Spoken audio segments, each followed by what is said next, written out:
চলো প্রথম থেকে আসি সেই 1879। তখন হয়নি বঙ্গভাগ, জন্মেছিল একটি বাঘ। বেড়ে ওঠে হয়ে সাহসী, ছোট থেকে বলধারী। নাটক মঞ্চে বহুরূপী, প্রতিভায় বলিহারি। রানী তোমার মুকুট হয়তো আগেই পড়ে যেত, নাম বাঘা যতীন খালি হাতেই লড়ে যেত। রানী তোমার মুকুট হয়তো আগেই পড়ে যেত, নাম বাঘা যতীন খালি হাতেই লড়ে যেত।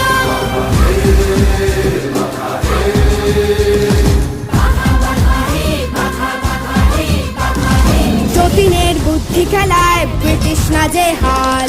রাজধানী কেন পাল্টেছিল করাই যায় সওয়াল। তারপর আসে সেই দিন, ভাবলেই বুক পাষাণ। বুড়ি বলো মেয়ের